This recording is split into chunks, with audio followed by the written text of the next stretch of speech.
everybody doing? Great, how are you? Do you need me to wait for anybody? No, you're good. Well, you're here, right? All right. Did Cheryl come? I want to be respectful of her. All right. All right. So I'm Cheri Bustos, because I know it looks like there's a few people who I don't know, but and I'm happy to answer any questions. Let me just share a couple thoughts with you.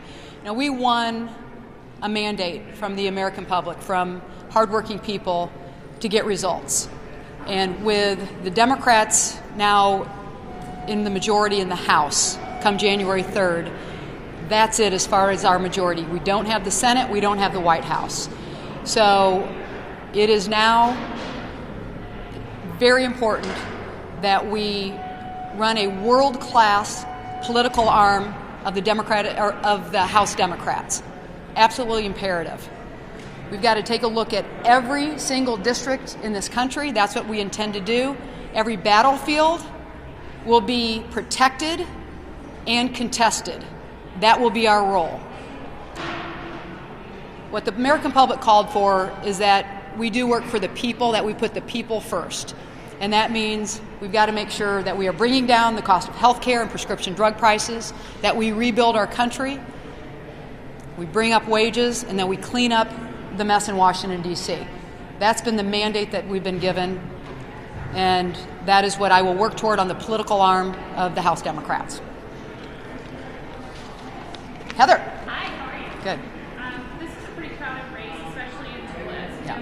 What was your pitch to incumbents and incoming freshmen about why you were the best candidate for the job? That over the last 2 cycles, I was the vice chair of recruitment, I was the co-chair of Red to Blue, I was the co-chair of Women Lead, and I was the chair of Heartland Engagement. So I have had 4 official roles over at the DCCC. I know that building inside and out.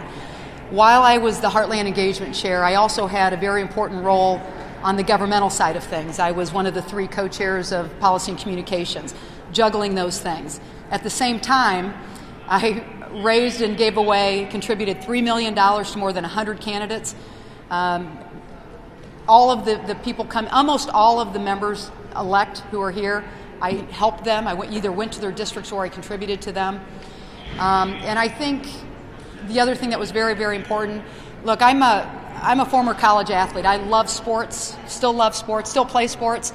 And anybody who has any kind of athletic background knows that it's a team that you have to take a look at. You don't put Shaquille O'Neal in as a point guard.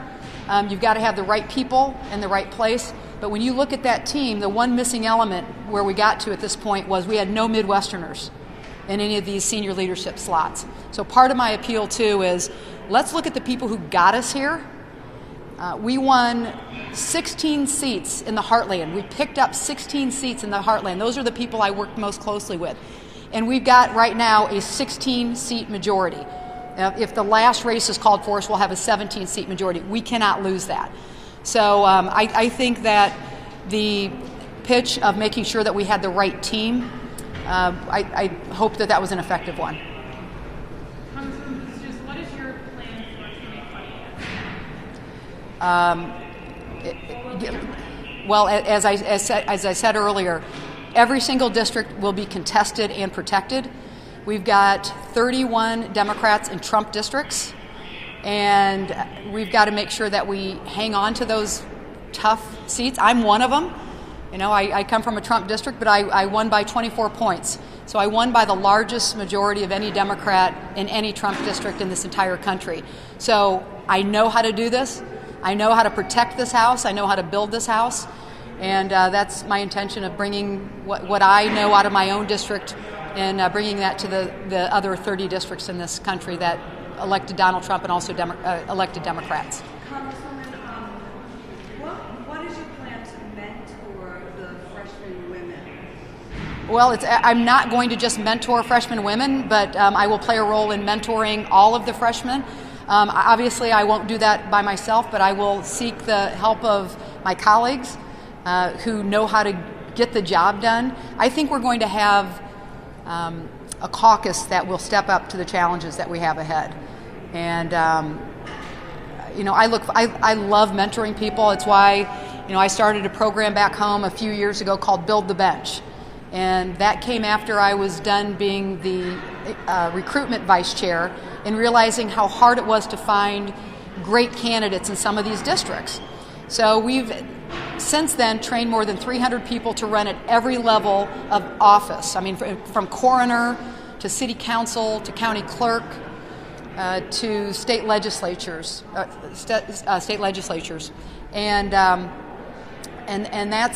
that process was we have a boot camp, but then we mentor people. So this is something that I love to do. I'll share any of the best I always say nothing I do is proprietary. I will share it with any Democrat who wants to be successful, and so that's my mentality on this. But we'll bring in the help of a lot of other members. One of the biggest questions facing battleground members at this moment is whether or not to support Nancy Pelosi for Speaker.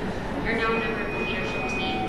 What do you see your role as in terms of helping her get support from those members? Are you going to leave it alone, or do you Well, my advice to anybody, whatever the issue is keep your word. Whatever you said at home, you keep your word.